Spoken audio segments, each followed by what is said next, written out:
technician, having executed his work, uses the Living RCM certified method to find instantly the failure mode whose occurrence he needs to record.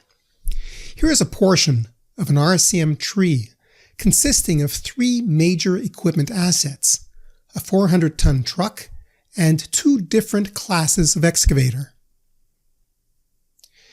The search I am about to perform won't slow down in any noticeable way, even if this tree were to hold hundreds of assets and tens of thousands of nodes.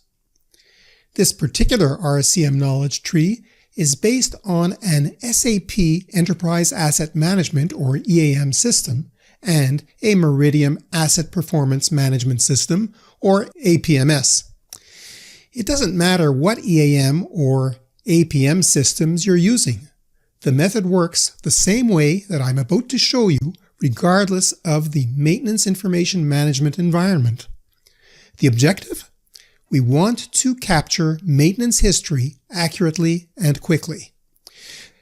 Let's say you're looking for the failure mode in asset 1453, where the fire suppression system has lost its minimum required pressure.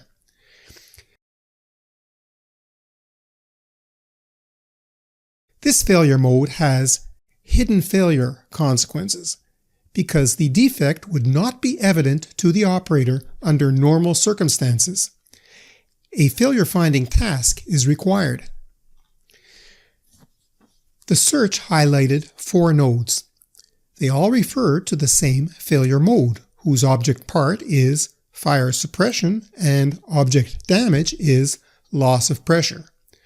Of course, if we were in a Maximo, Ellipse, or some other environment, the terminology object part and object damage would be different.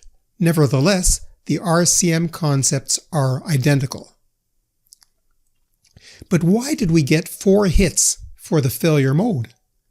Because there are 4 distinct preventive maintenance tactics specified in the APMS to be executed at various calendar or performance intervals. We have an operational check at 1,000 hours, a service check to be performed at 3,500 operating hours, another one at 7,000 hours, and a visual inspection at 2-month calendar intervals. The technician sees all this contextual information and can suggest knowledge or strategy updates in the feedback pane based on any new insight or experience acquired. Thanks for watching. Hit the subscribe button or email us for more information.